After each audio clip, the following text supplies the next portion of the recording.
DJ Manish, DJ Manish, DJ Manish. रौंदी शेखपुरा, रौंदी शेखपुरा, रौंदी शेखपुरा।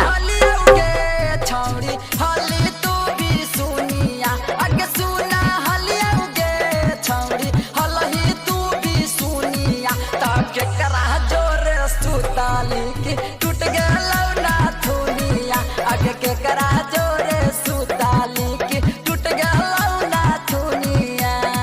कहल की बड़ी पवित्र है का कहियो रे छोड़ा खराब हो पाई दुनिया। का कहियो रे छोड़ा खराब हो पाई दुनिया। डराई बड़ा साला चुमा लेके तोड़ दिल कई ना थुनिया। डराई बड़ा साला चुमा लेके तोड़ दिल कई ना थुनिया। अच्छा ये बात है। हाँ रे ये बात है।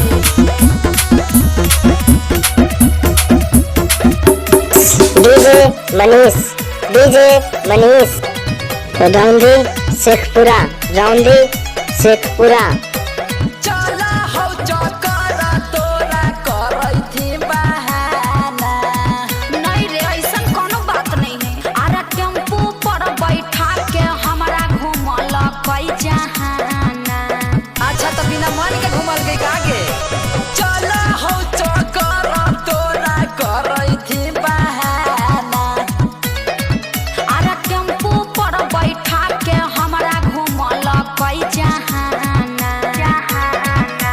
होठावा झुराइल हकौ चुसकौ कोन उठल लिया। होठावा झुराइल हकौ झर गेलौ पनिया। तब केकरा संगे सुतली की टूट गेलौ ना थुनिया। आ डराई बड़ा साला चुम्मा लेके तोड़ दिल कई ना थुनिया।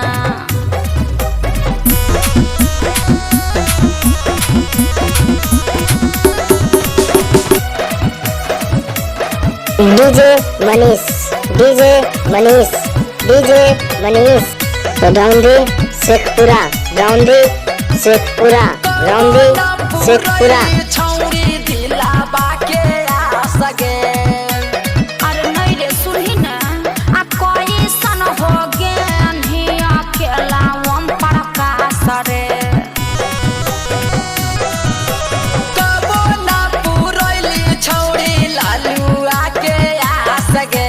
आ कोई सन हो गेनी अकेला हम प्रकाश रे।